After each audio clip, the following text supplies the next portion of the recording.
भक्त प्रेमियों नमस्कार। आराध्य जीवन सत्संग में आपका हृदय से स्वागत है। मित्रों, सदगुरु कबीर साहब ने कहा है, अजहूँ तेरा सब मिटे जो माने गुरु सीख, जब लग तू घर में रहे मत कछु मांगे भीख। सदगुरु कबीर साहब ने इस बात पर प्रभाव डालते हुए कहा है कि जो मनुष्य सदगुरु की आज्ञा के बिना अपना कोई भी काम नहीं करता वो हमेशा सत्य मार्ग को प्राप्त करता है, और जो बिना गुरु की आज्ञा के अपने कर्म करता है वो हमेशा अज्ञानता के कारण भटकता रहता है। इसलिए सदगुरु की आज्ञा मानकर उनकी वाणी वचन पर विश्वास करके अपना हर कर्म करना चाहिए। आप देख लेना, जीवन में सफलताएं अति शीघ्र मिलती चली जाएंगी। असत्य का कोई स्थान नहीं रह जाएगा। जीवन अपने आप सुख समृद्ध बन जाएगा। कभी भी दरिद्रता देखनी नहीं पड़ेगी। और यदि गुरु की आज्ञा नहीं मानोगे तो आपके जीवन से दुख को कोई नहीं निकाल सकता। आप जब तक अपनी मनमानी से कर्म करेंगे, समझ लीजिए जीवन में सत्य का कोई मतलब ही नहीं रहेगा। और जैसे ही गुरु की सीख मानना प्रारंभ करेंगे, जीवन में सत्य का प्रादुर्भाव होने लगेगा। सद्गुरुदेव कहते हैं, यदि आप गृहस्थ जीवन जी रहे हैं तब तो आपको किसी पर आश्रित नहीं रहना चाहिए।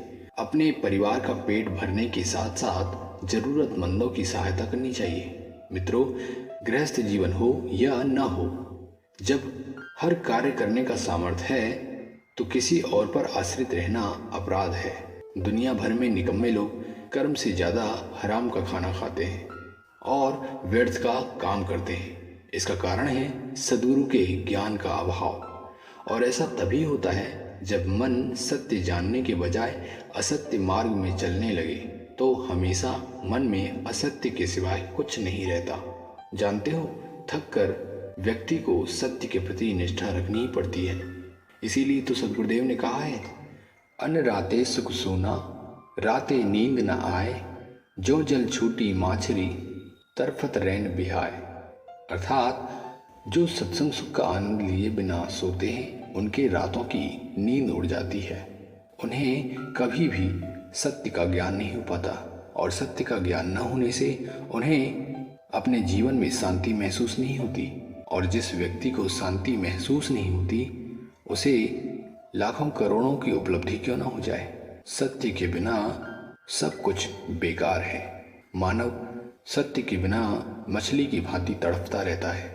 इसलिए सद्गुरु ने सत्य को जल की संज्ञा दी है। मित्रों, आप क्या मानते हैं? क्या बिना गुरु आज्ञा के जीवन जीना गलत है या सही है? कृपया कमेंट करके ज़रूर बताएं। अपना प्रेम यूं ही बनाए रखें। अपने स्वास्थ्य का विशेष ख्याल रखें। मिलते हैं अगली अमृत प्रेरणा में। तब तक के लिए नमस्कार, धन्यवाद, जय हिंद, वंदे मातरम।